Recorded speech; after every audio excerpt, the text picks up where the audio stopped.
Bonsoir à toutes et à tous. Nous sommes vraiment très heureux de vous retrouver pour un nouvel exposé de la Rose-Croix d'Or sur le thème du mystère de la réincarnation et de la vie. Alors nous savons que ce soir vous êtes très nombreux à nous suivre. On va laisser un petit temps effectivement pour que chacun puisse rentrer dans la salle. Donc on va démarrer d'ici quelques secondes. Bonsoir Bénédicte, bonsoir Guy. Les amis commencent à arriver. Oui, Bonsoir ils sont très Fabrice. nombreux. Oui. Ils sont très nombreux. Bonsoir Frédéric, bonsoir Jocelyne. Bon, très bien, tout le monde arrive. Je pense qu'on va pouvoir démarrer. Voilà, donc on est vraiment très heureux de pouvoir exposer avec vous, donc vous présenter le thème du mystère de la vie et de la réincarnation. Donc vous pouvez à tout moment intervenir sur le chat, partager effectivement toutes vos idées sur ce thème et puis poser les questions que vous souhaitez. Alors nous y répondrons après la petite présentation qui durera environ 30 minutes. Voilà. Alors j'ai le plaisir d'accueillir Christian qui est à mes côtés ce soir. Bonsoir Christian. Bonsoir Fabienne, bonsoir à tous. Je suis très heureux de participer à cette soirée avec vous, en votre compagnie. Alors Christian, pour les petites présentations, toi tu es intendant, tu es responsable d'un centre qui accueille des stages et qui accueille des séminaires et tu es aussi membre de l'école de la Rose-Croix d'Or depuis de nombreuses années. Oui, et toi Fabienne, tu es enseignante, chercheuse en droit et aussi membre de la Rose-Croix d'Or depuis de nombreuses années. Oui, tout à fait. Nous avons aussi le plaisir d'accueillir notre technicien, Félix, donc que vous verrez apparaître de temps en temps à l'écran, qui gère donc les aspects techniques. Bonsoir Félix. Oui, bonsoir Fabienne, bonsoir à tous, bonsoir Christian. Effectivement, mon rôle est d'assurer le bon fonctionnement, le déroulement technique de cette soirée. Après, je vais me tenir discrètement à l'arrière-plan pour ne pas évidemment gêner les conférenciers que vous attendez tous. Donc, je vous souhaite une très bonne conférence. Merci beaucoup Félix. Donc passons maintenant à notre exposé de présentation. Nous l'avons articulé autour des différentes questions, des questions qui ont été posées pendant le teaser. Donc le teaser, c'est la petite vidéo que vous avez peut-être ou sans doute regardée. Je vous rappelle brièvement ces questions. Pourquoi l'homme mène-t-il une existence terrestre? Que doit-il y faire? Quel est le sens de la loi de réincarnation et de la loi de karma? Qui se réincarne? Est-il nécessaire de se réincarner? Peut-on se libérer de la roue des incarnations, se libérer de ses dettes karmiques, de son karma? Nous allons essayer de répondre tous les deux, donc Fabienne et moi, à ces questions à partir de l'enseignement de la Rose-Croix d'Or et bien entendu de notre compréhension intérieure. Nous aborderons ce thème comme s'il s'agissait d'un grand voyage, de l'épopée extraordinaire de l'aventure humaine, d'homme-dieu immortel. L'homme a choisi de vivre l'expérience de la matière, l'expérience de la densification des corps, tout en emportant avec lui un fil d'or le reliant toujours à son origine. Ce fil d'or a été bien caché au cœur de son être, mais il peut être retrouvé. Si ce fil est retrouvé, il guidera l'homme sur le chemin du retour à son origine. Donc commençons à répondre aux questions. Qu'est-ce que la réincarnation? Si on demande à notre dictionnaire préféré, le Larousse, c'est l'idée d'une migration de l'âme qui passe d'un corps à un autre au cours de plusieurs vies. Qu'en est-il de la croyance en la réincarnation de par le monde?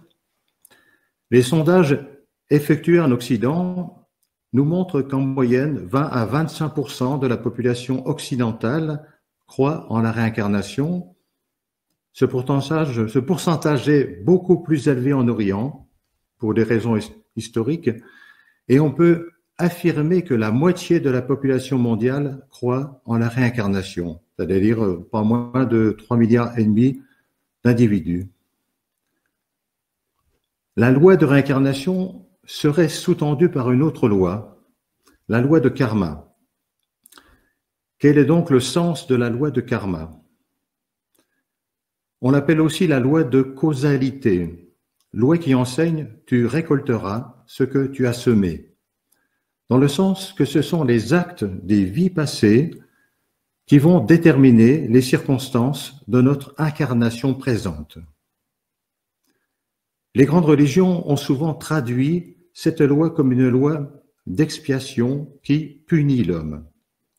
Pourtant, chaque vie nous apporte, à côté de son fardeau, de son lot de difficultés, en même temps un pouvoir et une possibilité. Nous ne pouvons pas désavouer notre passé, ça nous le savons, mais la loi de karma nous donne aussi la possibilité d'un juste emploi du présent. Cette loi de karma peut même contribuer à créer en nous les conditions d'un éveil. En effet, si nous imaginons que nous sommes les héritiers de beaucoup d'incarnations, nous avons donc hérité également d'un trésor d'expérience qui est personnel et qui détermine tout ce que nous sommes. Ce que nous sommes, ce que nous pensons, ce que nous voulons, ce que nous ne voulons pas dans notre vie est souvent déterminé par tout ce karma, ces expériences passées. Donc ce trésor d'expérience, nous pouvons le vivre, on peut dire inconsciemment, comme un programme qui dirige notre vie et qui nous fait reproduire toujours un peu la même chose, donc quelque chose comme une prison. Par contre, cela peut aussi créer en nous les conditions d'un éveil, d'un grand revirement intérieur et de l'éveil d'une autre conscience.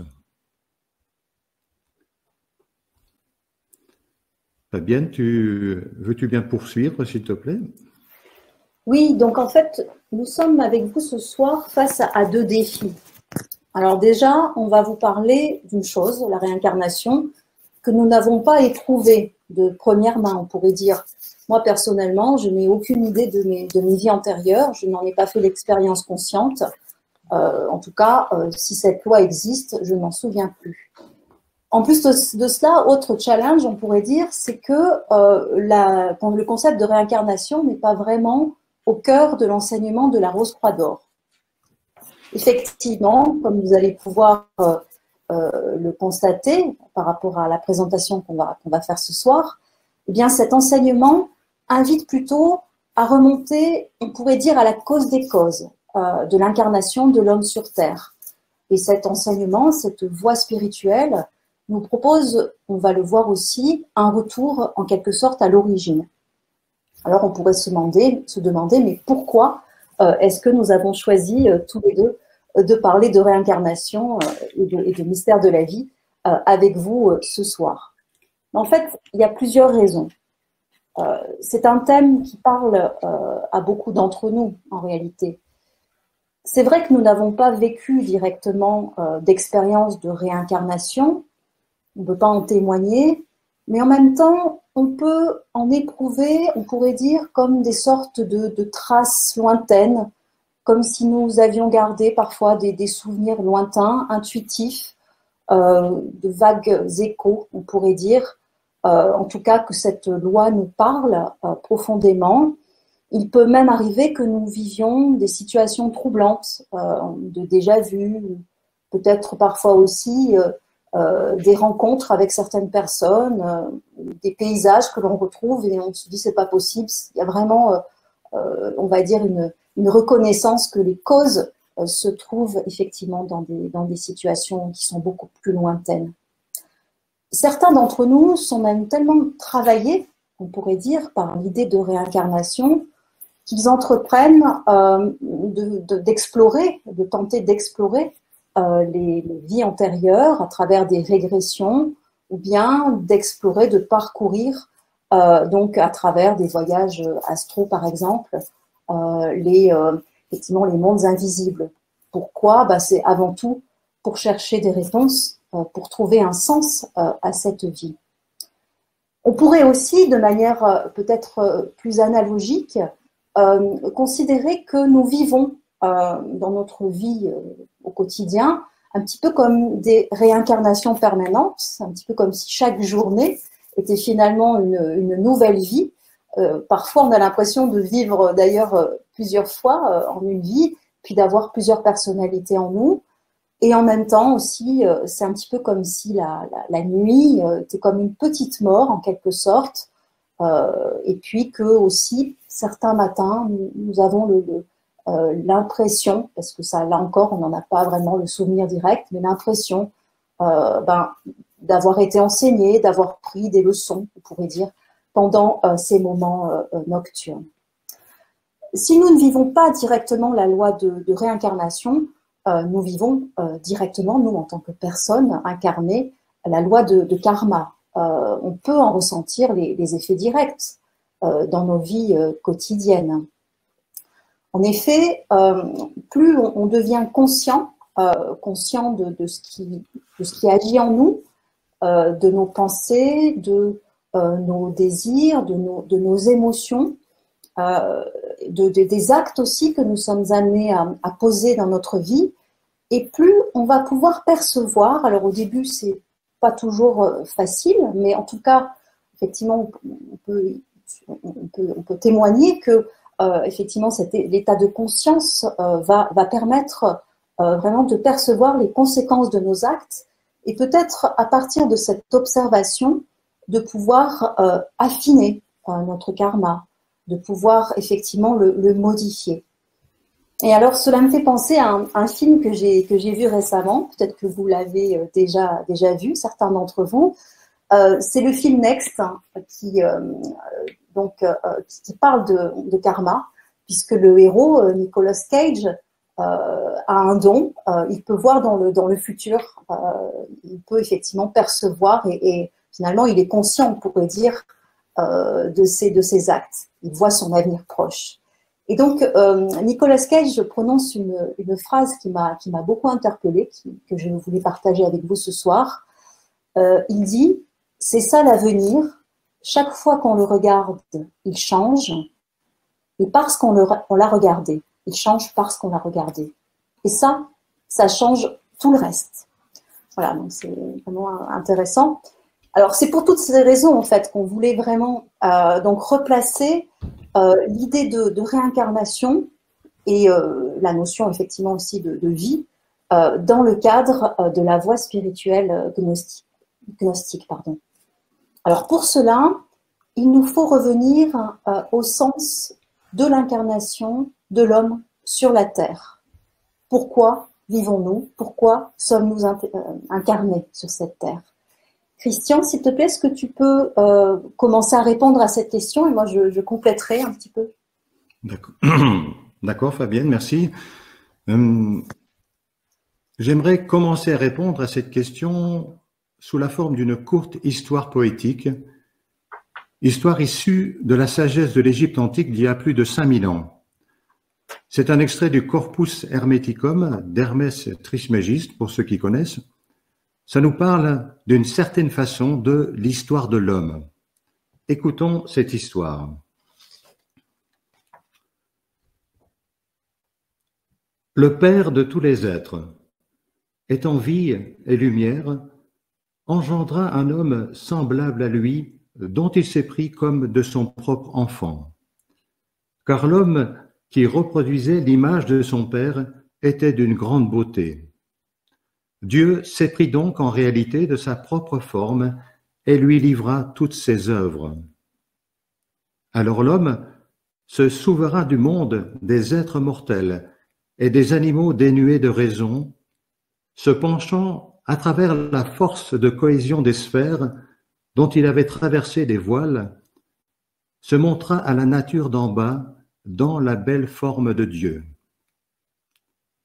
Quand la nature contempla celui qui avait en lui-même l'inépuisable beauté et toutes les énergies unies en la forme de Dieu, la nature sourit d'amour car elle avait vu se refléter dans l'eau les traits de cette forme merveilleusement belle de l'homme et aperçut son ombre sur la terre.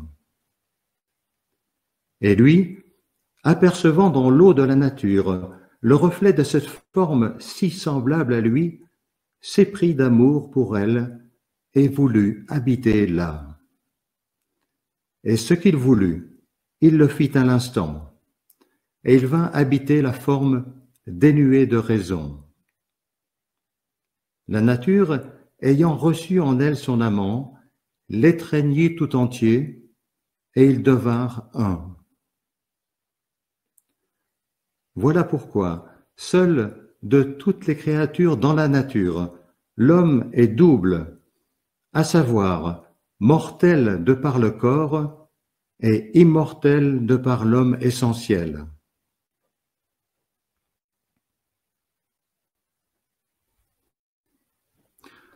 On peut se poser la question, mais qu'est-il devenu cet homme-dieu dont nous parle Hermès Trismégiste?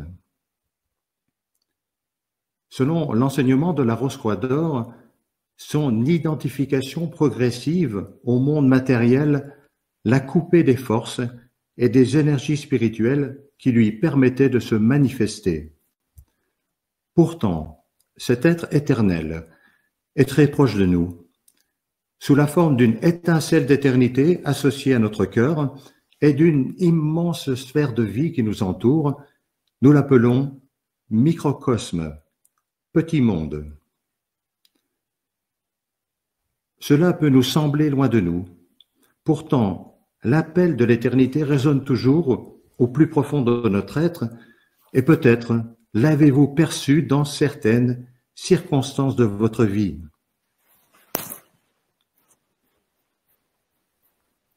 Oui, en fait, souvent cet appel est une expérience que nous pouvons vivre directement, mais souvent on ne se rend pas compte qu'on vit cet état on pourrait dire, d'appel. On pourrait dire que c'est comme une vibration qui émane de notre cœur, qui nous fait aspirer à l'absolu, comme une présouvenance qu'il existe en nous des dimensions infinies, qui sont pliées, qui sont peut-être étouffées, en tout cas qui n'arrivent pas à s'imaginer, à se développer effectivement en l'état actuel. Alors pour ma part, cet appel, j'ai eu comme une espèce de vision intérieure à un moment donné sur mon chemin de vie. C'est vraiment comme si il y avait un oiseau qui était enfermé dans une cage et qui aspirait à s'envoler et à gagner des dimensions de liberté infinie, en fait. Alors, on pourrait se demander quel est le lien entre cette aspiration à ces valeurs d'absolu que nous pouvons porter, que nous pouvons vivre, qui vibrent en nous. On pourrait dire cette présence du divin en nous, si on va un peu plus loin dans l'explication, l'analyse, on pourrait dire. Donc, quel est le lien entre cette aspiration que nous avons et le sens des incarnations terrestres de l'homme? Alors là, on va revenir un petit peu donc sur le mythe, au mythe de Narcisse, tel que Christian l'a lu tout à l'heure. On peut vous proposer l'interprétation suivante. L'homme céleste, lorsqu'il est tombé amoureux de sa propre image, a commencé finalement un chemin de connaissance de soi, de prise de conscience de lui-même. Auparavant, il n'était pas séparé de son Père, il n'était pas séparé du divin. Et ce processus de fusion, d'union avec la matière, a engendré à la fois une distanciation, donc une séparation progressive par rapport donc au Père céleste, mais aussi une progressive individualisation. L'homme, effectivement, est devenu, on pourrait dire, un être autonome à part entière. Alors, replacé effectivement dans ce contexte, les incarnations successives, les expériences, les existences successives de l'homme pourraient être comprises comme des occasions pour prendre conscience des dimensions cachées qu'il porte en lui. Donc, cette effectivement dimension d'éternité dont nous parle Hermès, et je reprends le passage effectivement que Christian nous a rappelé. Hermès dit « Seul de toutes les créatures dans la nature, l'homme est double, à savoir mortel de par le corps et immortel de par l'homme essentiel. Mais le seul fait de savoir cela, le seul fait de le reconnaître, c'est déjà une bonne chose, vous allez me dire. Mais effectivement, mais cela ne suffit pas. Et cela ne suffit pas à mener donc ce chemin donc de retour à l'origine. Il nous faut nous appuyer sur un levier intérieur, sur une source qui peut à un moment donné jaillir de notre être. Et c'est donc à partir de cette source, cet appel, on en a parlé tout à l'heure, que effectivement un chemin possible de retour à l'origine pourra être entrepris. Et cet appel au retour renferme en lui-même tout un potentiel de développement. Nous sommes, vous, moi, là maintenant, conscients d'être porteurs de cet homme de l'origine. Nous sommes une manifestation actuelle dans le monde où nous vivons, un corps, une conscience. Nous pouvons expérimenter, nous pouvons poser des actes, nous pouvons agir, nous avons le libre arbitre. Christian, est-ce que tu peux amener un complément à cet aspect? Oui, Fabienne, insistons sur l'importance de posséder un corps, une conscience, donc simplement d'être vivant. Hein, je ne sais pas si on a toujours cette conscience de dire c'est quand on est vivant, là maintenant, que quelque chose est possible. Donc un éveil spirituel, un chemin spirituel, nous on ne peut pas le concevoir, on ne peut le concevoir que lorsqu'on est vivant. C'est-à-dire, peut-être Fabienne développera tout à l'heure le fait que justement après la mort, il n'y a pas cette possibilité d'un éveil spirituel. Et en effet, également les processus spirituels, donc dans un chemin spirituel, ces processus doivent s'inscrire dans le corps pour devenir une réalité vécue. Sinon, ça reste simplement un doux rêve. Donc, quel est donc, en fin de compte, le sens de la loi de réincarnation? Au regard de tout ce que nous avons dit, de tout ce qui précède, la loi de réincarnation serait comme une loi provisoire faisant suite à notre séparation d'un plan spirituel prévu pour l'évolution humaine. Pour saisir le pourquoi de notre destin, en gros de ce pourquoi on est sur Terre, il nous faut découvrir le secret caché, le but de la réincarnation. Est-ce important, en fin de compte, de croire en la réincarnation? Oui et non. En effet, le seul fait de croire en la réincarnation ne nous rapproche pas de la vérité et ne nous explique pas le secret de la vie. Cette croyance peut même nous conduire à façonner nos comportements dans le sens d'une certaine inertie. En effet, si vous croyez en la réincarnation, cela peut générer en vous une certaine vision fataliste de la vie. En effet, si ce n'est pas pour aujourd'hui, ce sera pour demain. Si je n'y arrive pas dans cette vie, de toute façon, j'attendrai la prochaine vie. La loi de réincarnation, en fin de compte, nous oblige à suivre un certain chemin d'expérience et nous soumet à un perpétuel changement et donc à un développement de notre conscience et de notre entendement. L'entendement, c'est notre faculté de comprendre, d'avoir un recul sur ce que nous vivons et de pouvoir observer, en fin de compte, le sens de ce que nous vivons. Le but est de nous rendre conscients de notre séparation d'un certain plan de création spirituelle et que nous aspirions à créer dans notre vie les conditions d'un retour.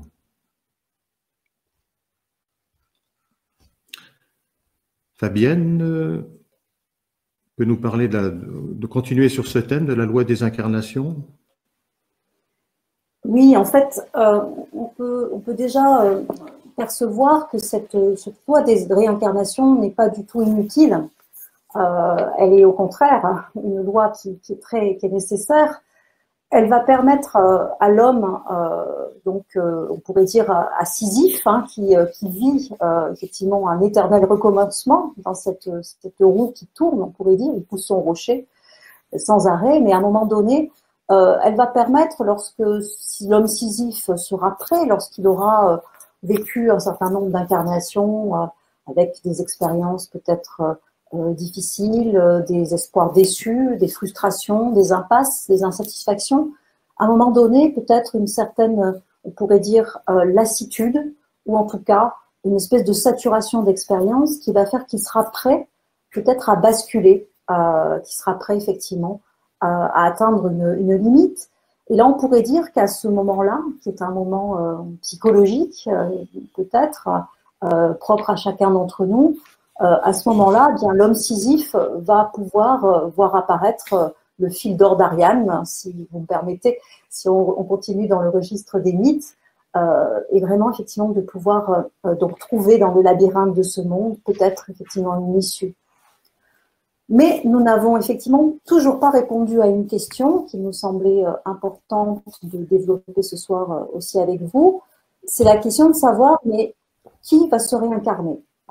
Effectivement, dans l'enseignement de la Rose-Croix d'Or, donc il y a vraiment des éléments précis sur cette question-là.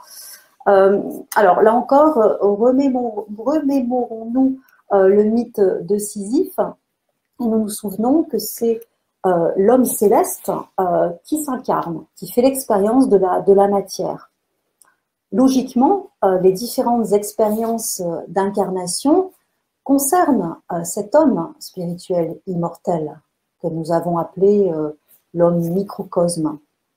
En tout cas, cela concerne les restes, on pourrait dire, de cet homme immortel, donc de ce microcosme dans lequel nous prenons place, vous et moi.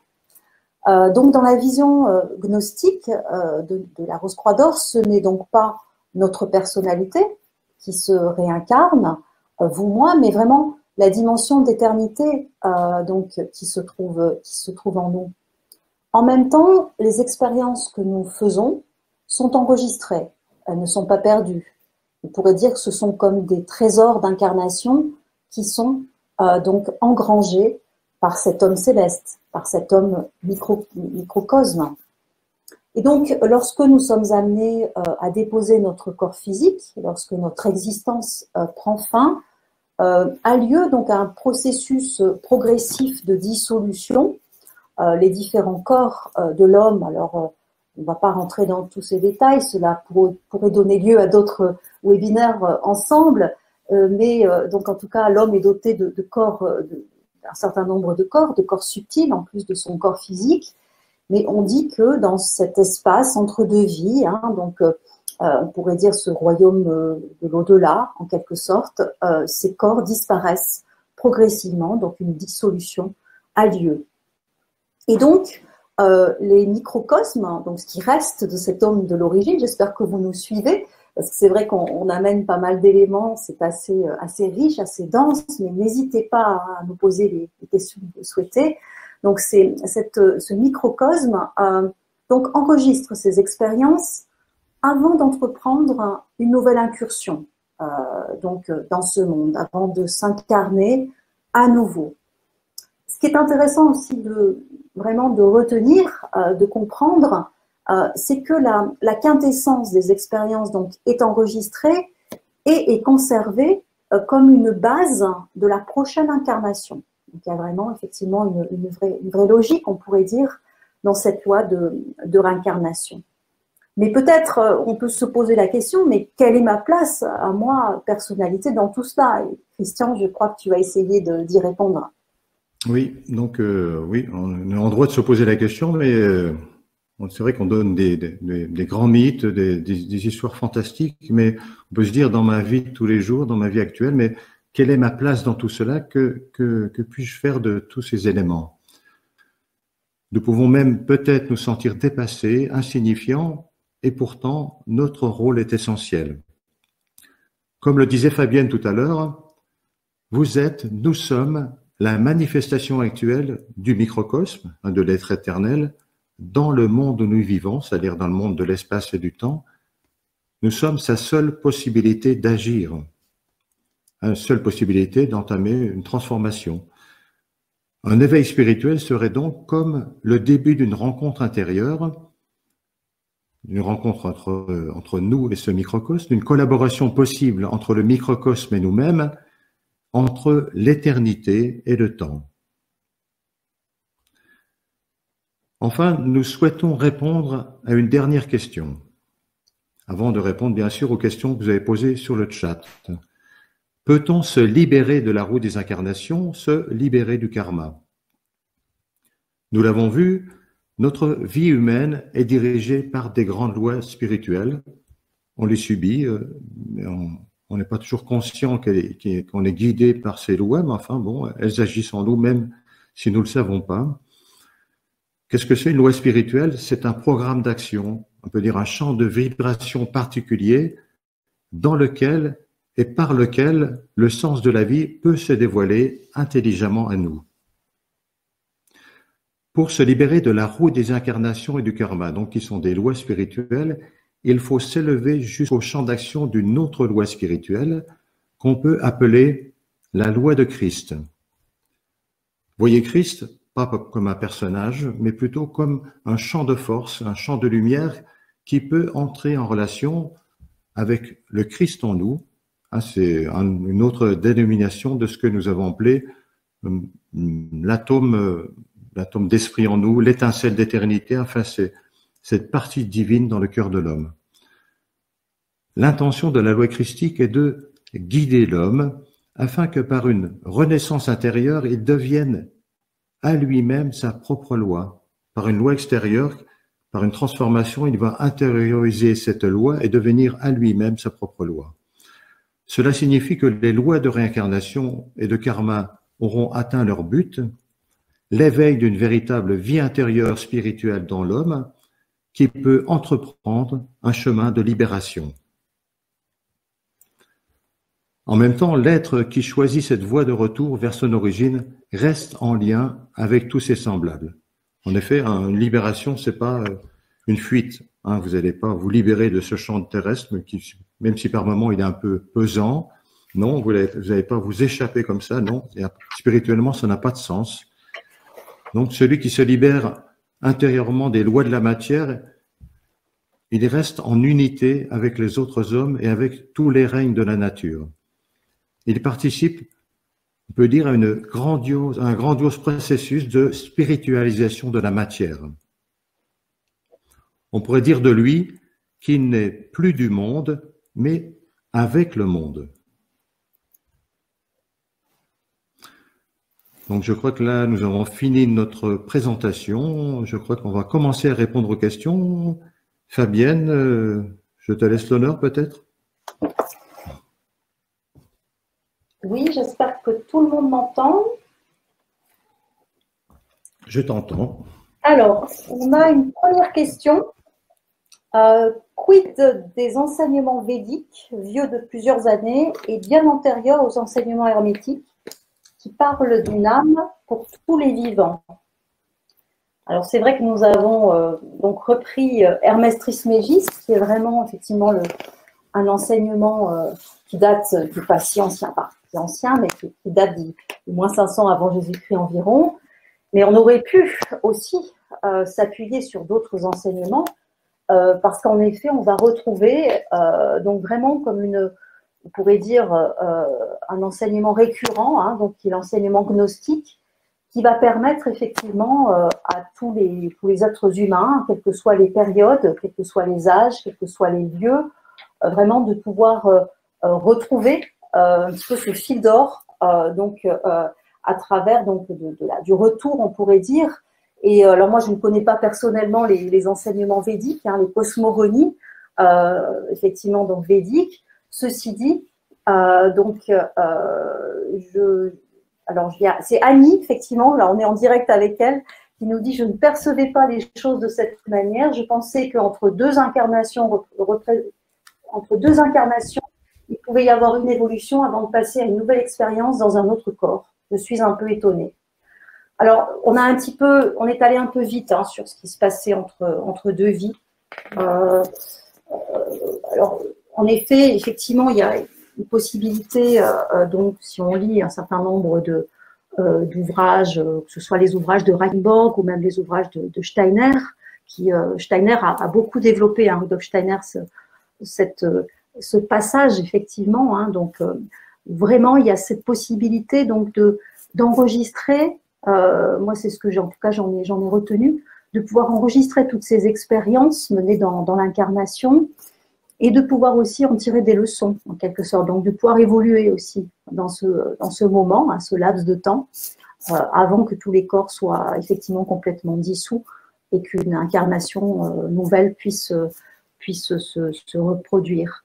Il me semble aussi donc qu'il y a vraiment cette reconnaissance avant l'incarnation, donc d'acceptation en quelque sorte de cette loi du karma, de pouvoir vraiment vivre ce qui correspond aux expériences qui restent à vivre de cet homme microcosme en quelque sorte.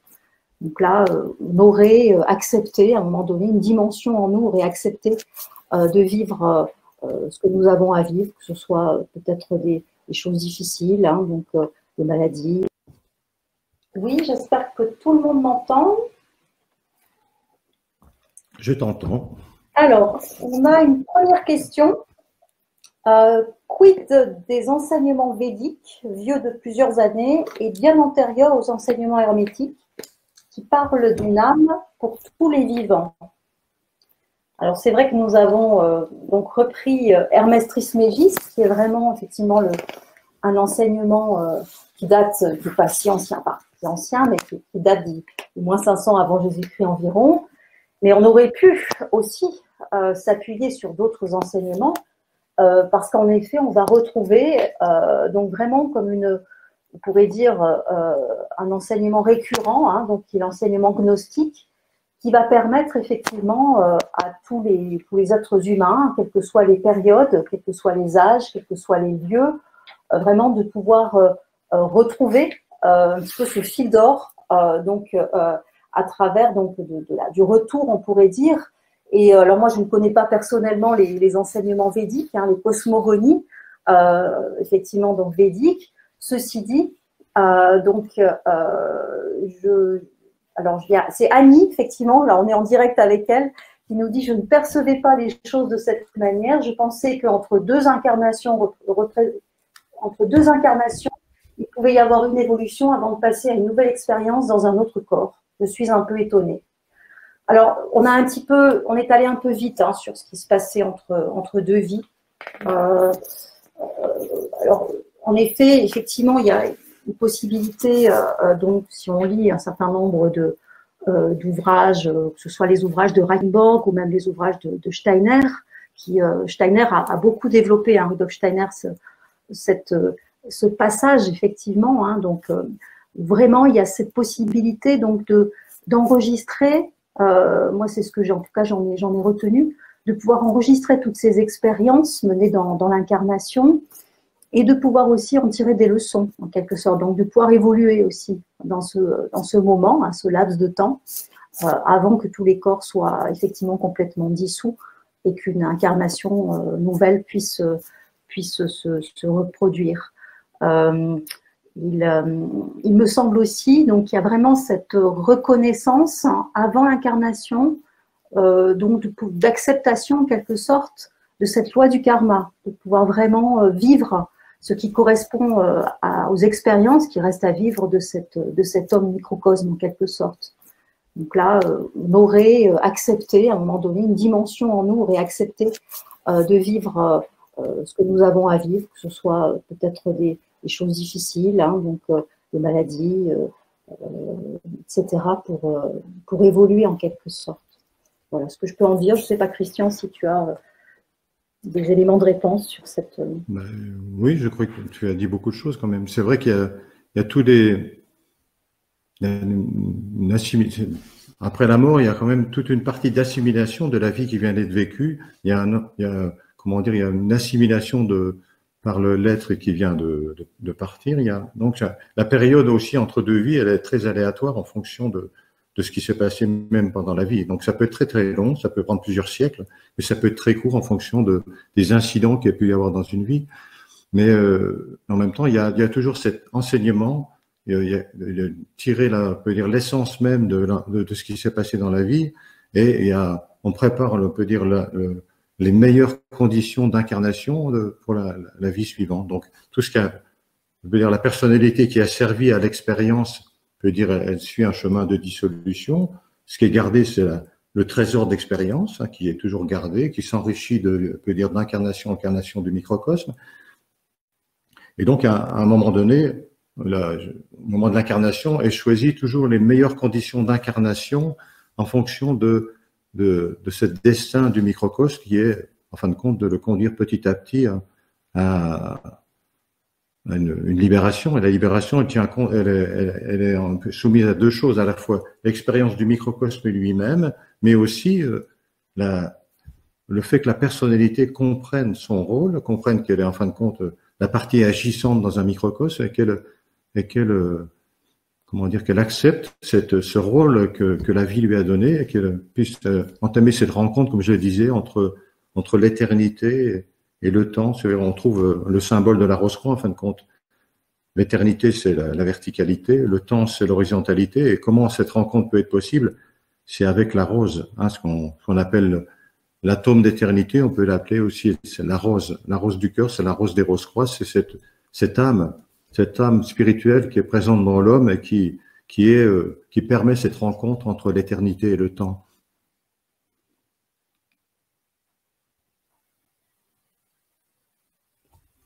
Je crois que j'ai fini.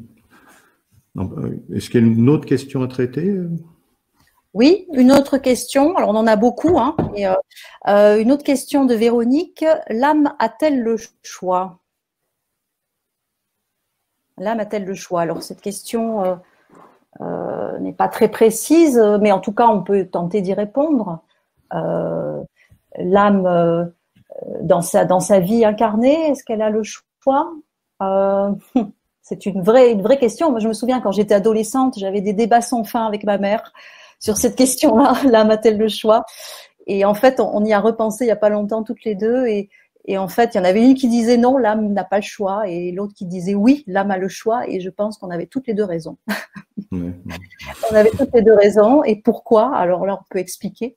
À la fois, pas le choix, parce que comme on en a parlé tout à l'heure, il y a vraiment une espèce de matrice dans le microcosme qui va faire que il y a une poussée vers un karma, hein, donc vraiment particulier, propre à chacun. Donc on pourrait dire soumis à cette loi de karma et de réincarnation, enfin de karma en tout cas. Et en même temps, c'était un petit peu l'intérêt de cet extrait de Next. Hein. Bon, alors pas en faire une vérité, je trouvais que c'était un petit clin d'œil qui était sympathique. Il y a vraiment à un moment donné, je pense que c'est en lien avec une démarche spirituelle, la conscience que nous pouvons à chaque instant poser des actes qui finalement vont être en lien avec notre état de conscience. Donc le libre arbitre peut vraiment se manifester et être bien compris donc par l'être qui devient de plus en plus conscient. Alors ça passe vraiment par des situations très anodines. Hein. En fait, quand on parle de karma, on n'a pas besoin de parler de choses spectaculaires, mais juste, par exemple, une parole qu'on prononce, peut-être quand on tourne sa langue cette fois dans sa bouche, eh bien, on peut éviter certaines conséquences, ou un mail, parce que souvent on est amené à écrire des mails de manière un peu trop hâtive, un mail que l'on va écrire et puis qui va parfois être interprété d'une certaine façon. Bon, voilà, je ne sais pas, il y a peut-être d'autres choses à dire, mais c'est une vraie question. L'âme a-t-elle le choix? Pas facile d'y répondre en quelques mots. Christian, peut-être tu veux compléter? Oui, ça reste un mystère, comme on dit. Ça dépend aussi de quelle âme on parle. Est-ce que c'est l'âme qui anime notre personnalité d'une manière naturelle, ou c'est l'âme spirituelle en devenir? Donc, est-ce que c'est l'âme qui correspond à la vie spirituelle du microcosme, ou c'est l'âme qui entretient notre vie matérielle? Je veux dire, il y a les deux. Enfin, l'âme, c'est toujours en fin de compte un intermédiaire, l'âme. Souvent, c'est l'intermédiaire entre une manifestation, un corps, et un principe qui informe.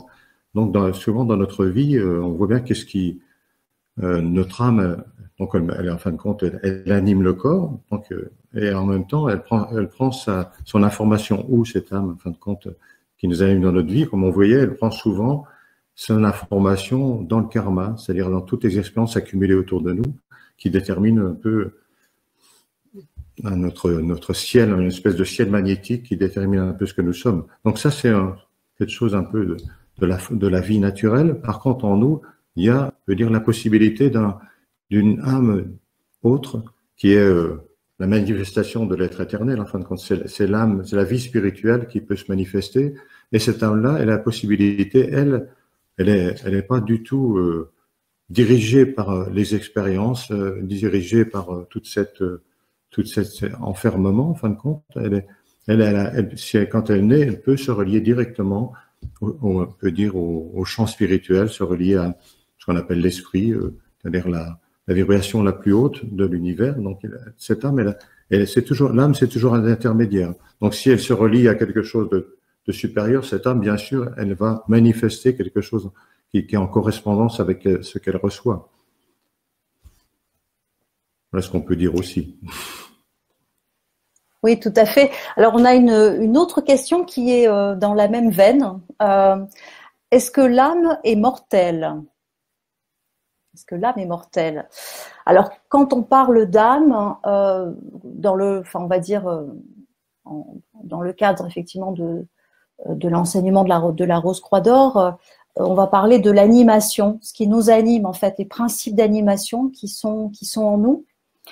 Et il y a une dimension qui meurt dans cette animation, effectivement, et cette âme, elle va mourir aussi c'est un peu le paradoxe aussi de cet enseignement, c'est qu'elle va mourir de son vivant, en quelque sorte, cette âme qui nous constitue en quelque sorte, en tant qu'être, on pourrait dire, d'instinct, d'être émotionnel. Il y a vraiment tout un travail de renouvellement qui se fait de notre animation, on pourrait dire, d'être humain ordinaire, si je puis dire. Alors, il n'y a aucun jugement là derrière, il y a juste effectivement, à un moment donné, cette expérience de la matière qui a fait que l'homme a voulu vivre un état d'être vraiment de matière en quelque sorte. Donc il est pétri d'émotions, il est pétri de désirs, il est pétri de pensées, et donc il y a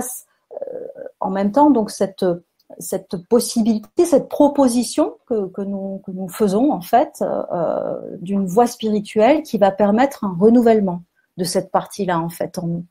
Et du coup, à partir de ce renouvellement, mais là on peut pas en témoigner de première main, là encore c'est dommage. Si on était transfiguré, peut-être on pourrait vous en parler, mais il y a vraiment, mais on peut le reconnaître intérieurement néanmoins. Il peut y avoir une adhésion forte, une vibration qui nous fait dire, mais effectivement, j'adhère à cette approche. Donc il y a une autre animation qui peut se développer si on lui laisse la possibilité. Et qui fait que effectivement là on est dans une dimension d'éternité. Peut-être Christian, tu veux compléter? Oui, c'est vrai qu'on peut se poser la question pourquoi l'âme est mortelle, parce que c'est vrai que si on définit l'âme comme un principe, souvent on parle de l'âme comme quelque chose d'immortel. Pourquoi l'âme qui nous habite est devenue mortelle?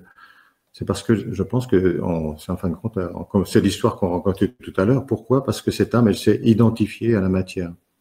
Donc cette âme, l'âme, la conscience s'est identifiée à la matière. Donc en fin de compte, l'âme, elle suit le chemin de la matière. Et la matière, forcément, c'est périssable. C'est un ensemble d'atomes qui s'agglomèrent et ensuite qui se désagglomèrent et qui se réutilisent pour une autre manifestation. Donc on peut dire que l'âme est mortelle parce que elle est identifiée à la matière, identifiée au temps, identifiée à l'espace.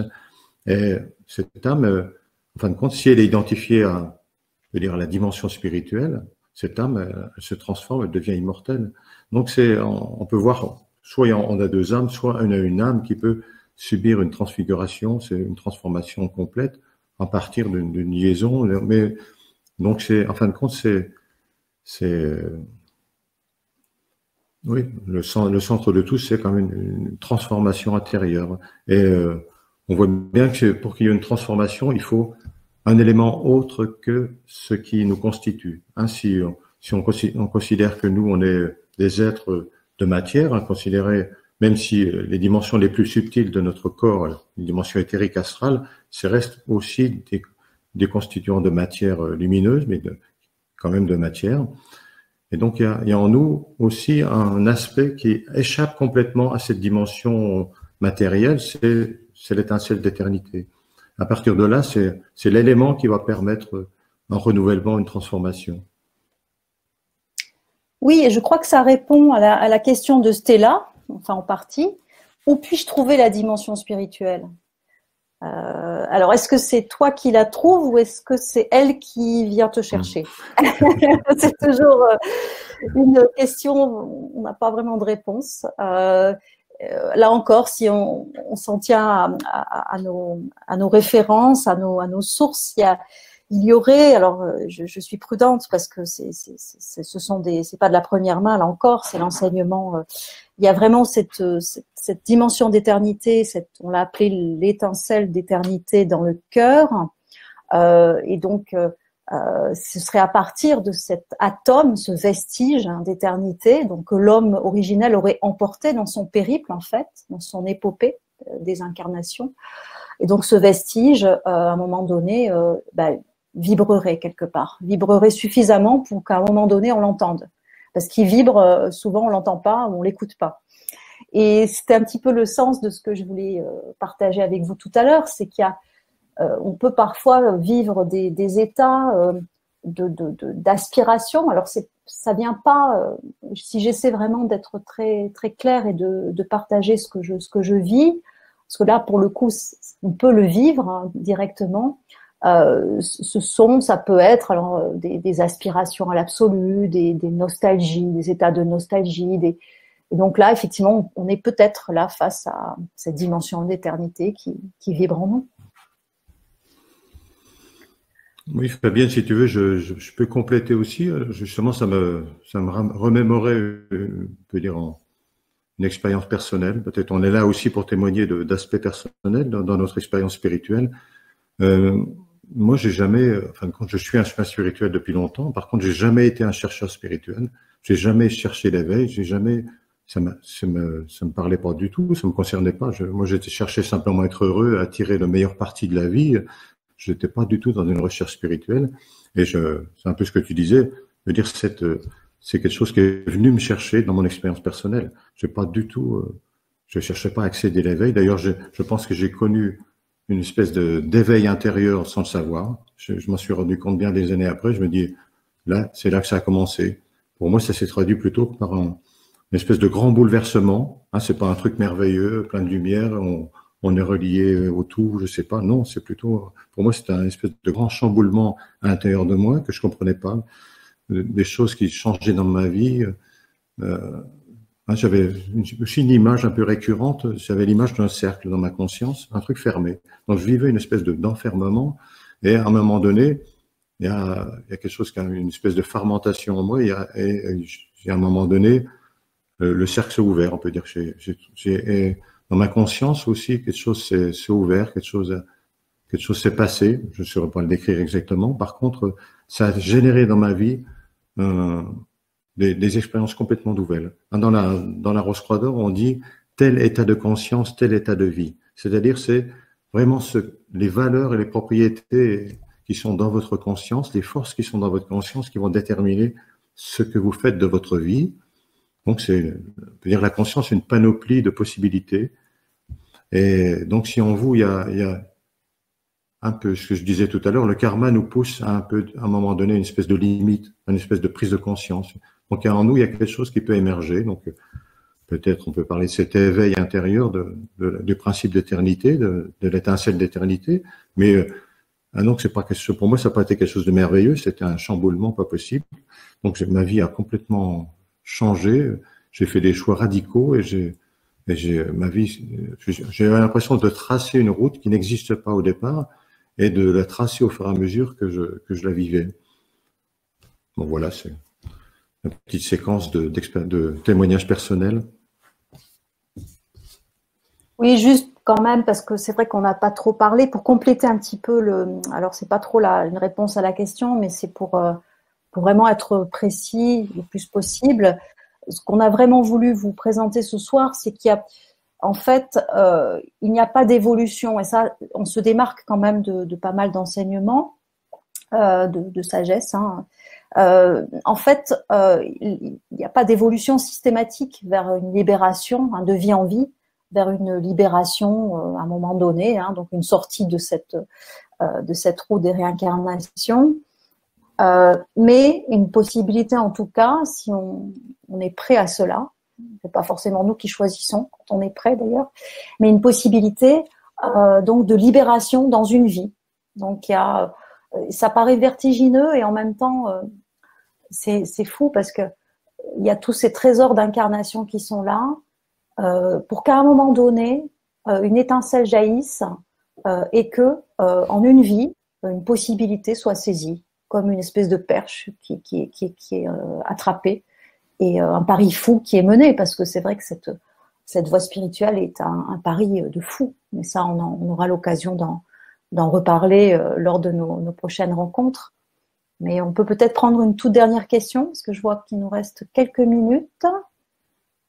Alors, je n'ai pas noté les autres questions, elles défilent assez vite. Du coup, peut-être on pourrait en prendre une toute dernière. Alors, le but de la transfiguration est-il le salut personnel et de l'humanité? Alors, ça aussi, c'est une grande question. Christian, tu as... Je peux commencer si tu veux, oui, tu compléteras, on va changer un peu.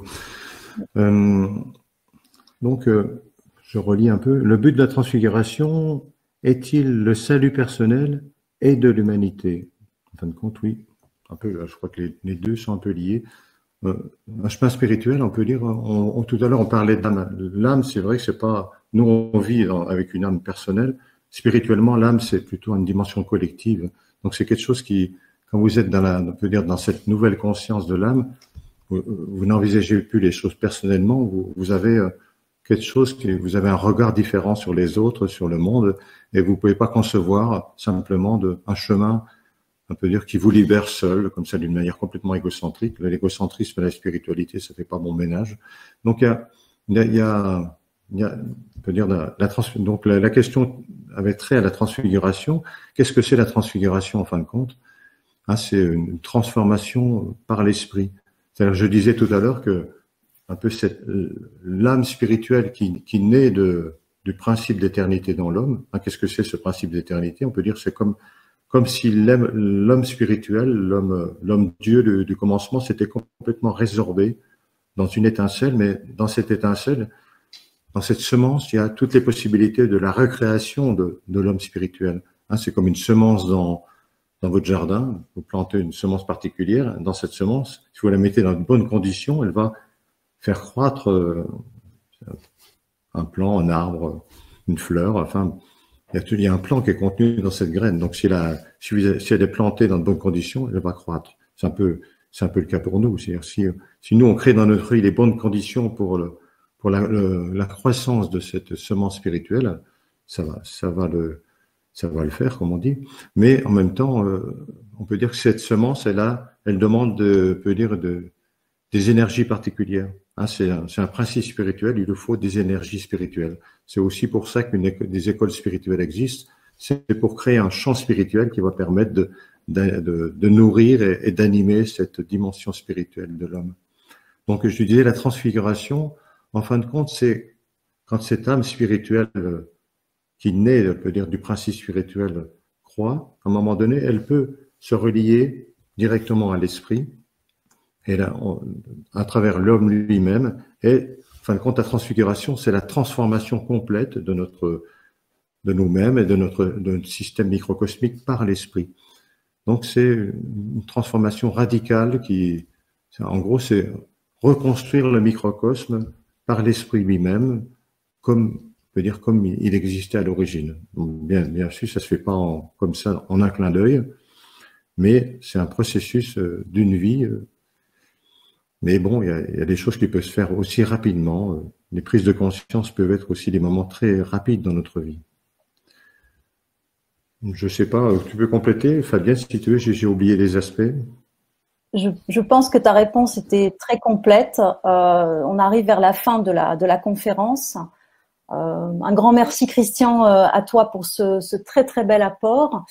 Alors évidemment, ce thème a suscité de nombreuses questions, un désir de partage, et c'est pourquoi on vous donne rendez-vous la semaine prochaine, donc même jour, même heure, donc mardi prochain à 20h, pour une séance de questions, partage sur ce thème de la réincarnation et du mystère de la vie. On n'a pas pu répondre à toutes vos questions, malheureusement. Donc le 21 avril à 20h. Alors d'ici là, vous pourrez nous transmettre vos questions ou bien les poser en direct mardi prochain, comme vous le souhaitez, et on s'efforcera d'y répondre en direct avec Christian. N'hésitez pas, si vous le souhaitez, à contacter l'un de nos 17 centres locaux, puisque nous avons donc des centres locaux. Vous pourrez en effet trouver leurs adresses sur notre site Rose-Croix d'Or, dans l'onglet « Les activités rencontres locales ». Voilà. Là, vous aurez accès effectivement aux différentes activités qui sont proposées, même si en période de confinement, on ne peut pas trop se réunir. Mais en tout cas, il y a un contact possible avec les centres locaux. Vous trouverez la liste de nos sites en incrustation sur l'écran. Vous recevrez aussi, si vous le souhaitez, donc un courriel prochainement avec toutes ces informations, celles que nous venons de vous transmettre, et également le lien pour poser vos questions donc d'ici mardi. Enfin, vous pouvez d'ores et déjà noter dans vos agendas la date du prochain webinar qui aura lieu le mardi 5 mai à 20h sur le thème « L'appel de la lumière, gnose et libération ». Voilà, sur le même format, le même principe. Avec deux autres conférenciers, oui. Avec deux autres conférenciers. Nous annonçons effectivement un nouveau webinaire avec deux autres amis. Nous vous disons maintenant à très bientôt et surtout, prenez bien soin de vous et de vos proches. Au revoir. Au revoir, merci.